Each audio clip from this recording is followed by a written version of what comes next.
Peace and blessings, everybody. It's your host, Jeffery Chapman, a.k.a. Chili J, a.k.a. Chappie, a.k.a. Optimus Prime. And I'd like to welcome you to another edition of the Strange Days Audiocast. Now, hey, before we begin, let's get our heads on straight with the proper perspective from which we need to consider everything that's going on right now and everything that's about to be said right this moment. So remember, a lot of people went to sleep last night and they didn't wake up this morning. So if you woke up this morning, you're winning, okay? All right, let's get to it. Today, we're talking about the media, how we need to really pay attention to what's being reported and, more importantly, who's doing the reporting. Many people nowadays, they simply take for granted that the news is simply that, the news, and that whoever's giving it to us is simply reporting the facts, that the news is somehow free of bias because, hey, it's being given publicly and it's free.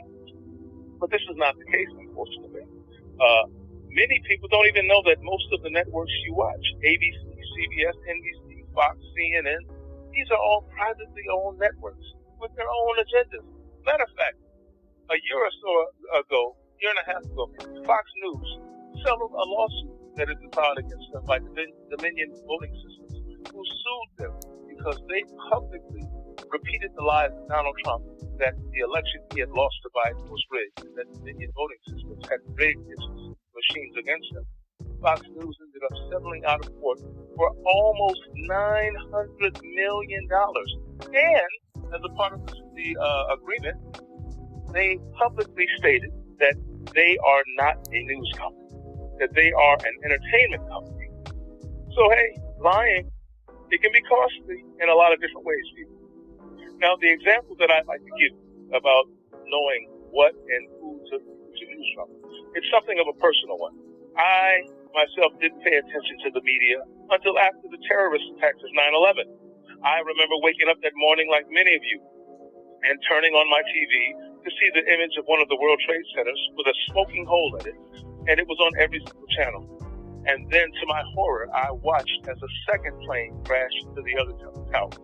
And there, in a prison cell in southern Illinois, I lay in my bunk, huddled under the blankets, staring at the TV all day, and was terrified that a plane was going to somehow fall out of the sky on me, just like the rest of the country was.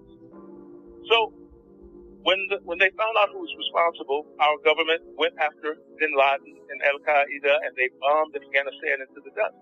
But what you and I didn't know was that members of the Bush cabinet, Dick Cheney, Paul Wolfowitz, Donald Rumsfeld, they had been plotting since the 1980s on a way to attack Saddam Hussein of Iraq and get him out of the way so that they could get their hands on all of the oil that his country possessed. So they began a propaganda campaign against him, claiming that he was also somehow responsible for what had happened on 9/11. Jigga what? I mean, everybody and their mama knew that this was a lie. But our country, everybody was still mad. We were still looking for more payback. And if you repeat something long enough, people will start saying it too. So yeah, Saddam Hussein, he was a horrible person. He killed thousands of his own people. He gassed them. He tortured them. Yes, but guess what? America never said a word about it for years because he was our friend at the time. But after he then tried to invade Kuwait, another country that we depended on for oil, he was then taken off of the friends list. And so they began this propaganda campaign, and all of our news stations joined in the effort, running stories every day showing what a monster he was, even getting Colin Powell to go before the United Nations and lie, saying that Saddam Hussein was building nuclear weapons. And this was something that Powell, years later, admitted to lying about and saying it was his one great regret, allowing himself to be used that way. So when the government, when they felt that they had swayed the opinion of the country enough, they then began the invasion of Iraq. And this is where I began to pay attention. This is the point, people. Because they began bombing the country of Iraq. And it was discovered that they were using depleted plutonium in their ammunition.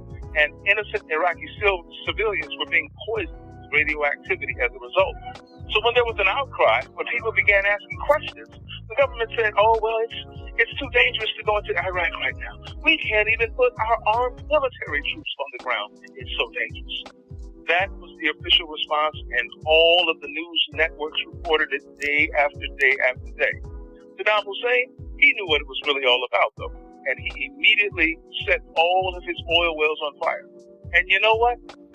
While the government and the U.S. media was busy telling us that it was too dangerous to put armed military troops on the ground, the BBC News reported a story and showed us video footage of oil workers, engineers from the Halliburton company parachuting down out of planes, down onto those oil fields to go put out the fires and save that oil.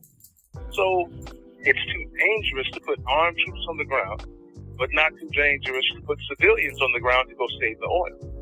And the U.S. News never once ran this story. And Halliburton, by the way, was the company that Vice President Cheney was the former CEO of. So that was when I saw for myself there was a difference between where you get your news. BBC News, Al Jazeera, Democracy Now! This is where you want to go if you're in search of the facts, man. Just the facts. So, hey, that's it for today. Remember to tell your friends about what we're doing here and tell them to friend request me. And remember, if you're not angry, it's because you're not paying attention.